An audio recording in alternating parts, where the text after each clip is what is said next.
Everyone, welcome back. I am doctor Aniruddha Dhinge और आज हम बात करेंगे डेंटल इम्प्लांट और पेरी इम्प्लांटाइटिस संक्रमण के बारे में। जैसे कि आपको पता है, मेरे दोस्त परीक्षित, उनको बहुत सारे क्वेश्चंस रहते हैं, क्यूरियोसिटी रहती है। तो अब जब वो मेरे पास इम्प्लांट लगाने के लिए आए हैं तो उनको किसी ने तो बोल दिया कि इम्प्लांट लगाने के बाद भी इन्फेक्शन हो सकता है, इम्प्लांट फेल जा सकता है।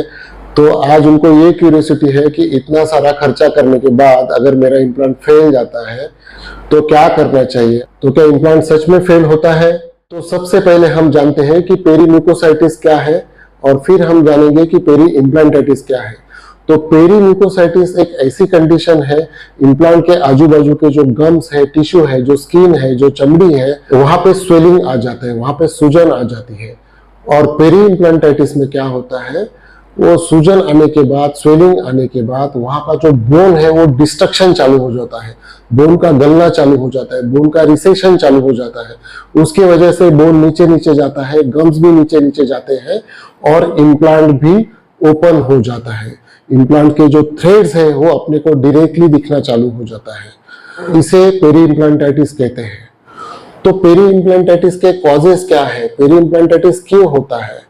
अगर हम पुअर ओरल हाइजीन रख रहे हैं, अगर अपना ओरल हाइजीन पुअर है, हम अच्छे से सफाई नहीं कर रहे हैं, हम अच्छे से दांतों को क्लीन नहीं कर रहे हैं, वहां पे कचरा जमा हो रहा है, वहां पे प्लाक जमा हो रहा है, वहां पे कैल्कुलस जमा हो रहा है, तो ऐसे कंडीशन में वहां पे पेरी इम्प्लांटाइटिस यानी वहां पे स्वेलिंग आ जाता है, इन्फेक्शन हो जाता है।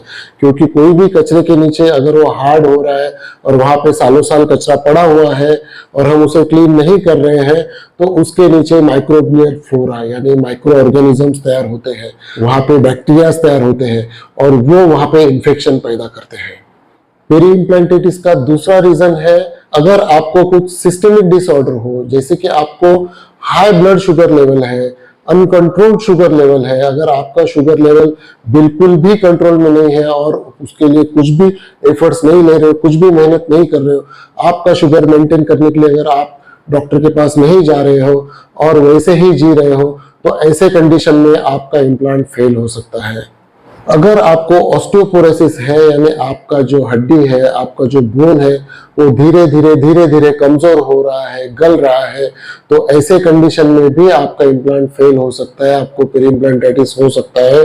अगर आपको सीकेडी है यानी किडनी डिसीज है और आप उस पर भी ध्यान नहीं दे रहे हो, आप अपने क्रिएटिन का ध्यान नहीं रख रहे हो, अगर आपका क्रिएटिनिन लेवल 0.6 से 1 के ऊपर है, अगर ऊपर जा रहा है, तो ऐसे कंडीशन में भी आपका क्रिएटिनिन लेवल बढ़ने की वजह से आपका बोन वीक होते जाता है और उसकी वजह से आपका इम्प्लांट फेल हो जाता है। अगर आपको पैराफंक्शनल हैबिट्स है जैसे कि ब्रक्सिज्म यानी अगर आप नींद में दांत च्यू करने की आदत है, दांत क्लिंचिंग की आदत है, आप एक दूसरे पे दांत हिट कर रहे हो, तो ऐसी कंडीशन में भी आपका इम्प्लांट फेल जा सकता है। तो अगर आपको ब्रक्सिज्म है, रात में दांतों को चबाने की आदत है, तो आपने आपके डेंटिस्ट के पास जाके सलाह लेनी चाहिए और उसका ट्रीटमेंट करके लेना चाहिए। ब्रक्सिज्म ठीक हो सकता है अगर आप उसकी प्रॉपर केयर करें तो। अगर आपको कुछ बैड हैबिट्स है जैसे कि आप टोबैको ले रहे हैं, किसी भी फॉर्म में अगर आप तंबाकू ले रहे हो, अगर आप तंबाकू खा रहे हो या सिगरेट के फॉर्म में, स्मोकिंग के फॉर्म में ले रहे हो, तो ऐसे कंडीशन में भी आपको पेरी इम्प्लांटाइटिस हो सकता है, गम स्वेलिंग हो सकता है, बोन रिसेशन हो सकता है और इम्प्लांट फेल हो सकता है। तो पेरी इम्प्लांटाइटिस के सिम्टम्स क्या है, कैसे समझे कि हमें पेरी इम्प्लांटाइटिस हो गया है? तो आपके जो इम्प्लांट के आजू बाजू के गम्स है वो रेडिश हो जाएंगे, वहां पे काफी सारा कचरा, प्लाक, कैल्कुलस जमा हुआ रहेगा। आपका बोन रिसेशन होने के कारण, आपका बोन गलने के कारण इम्प्लांट के थ्रेड्स आपको डायरेक्ट दिखना चालू हो जाएगा, या दांत में या इम्प्लांट में मोबिलिटी आ जाएगी, आपका इम्प्लांट हिल रहा है। ऐसे कंडीशन में समझ लेना चाहिए कि पेरी इम्प्लांटाइटिस हो गया है। बहुत बार पेरी इम्प्लांटाइटिस सिम्टम्स नहीं दिखाता है, आपको कुछ भी सिम्टम्स नहीं दिखेंगे, पर अगर आपको इम्प्लांट सीधा दिख रहा है, इम्प्लांट के थ्रेड सीधे दिख रहे हैं और आपका इम्प्लांट मोबाइल है, हिल रहा है, तो ऐसे कंडीशन में तुरंत आपने आपके डॉक्टर के पास जाके, आपके डेंटल सर्जन के पास जाके सलाह लेनी चाहिए कि अब क्या करना चाहिए। पेरी इम्प्लांटाइटिस रिपेयरेबल है, उसे हम ठीक कर सकते हैं अगर हम प्रॉपर टाइम पे डॉक्टर के पास जाए तो। अगर इम्प्लांट के आजू बाजू में कचरा फंसा हुआ है, जमा है, तो सिंपल क्लीनिंग करके और कुछ एंटीसेप्टिक माउथ वॉश लेके आपका पेरी इम्प्लांटाइटिस ठीक किया जा सकता है।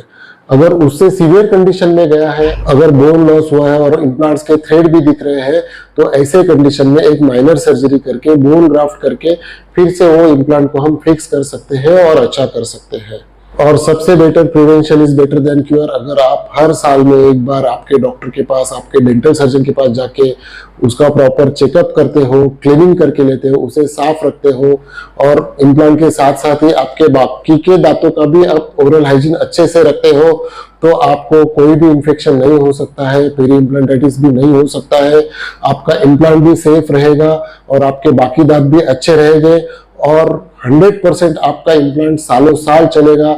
जैसा कि आपके डेंटल सर्जन ने आपको कमिट किया है कि आपका डेंटल इम्प्लांट आपके दांतों से भी अच्छा चलेगा, तो ये जरूर अच्छा चलेगा और सालों साल आपको खाने के लिए मदद करेगा।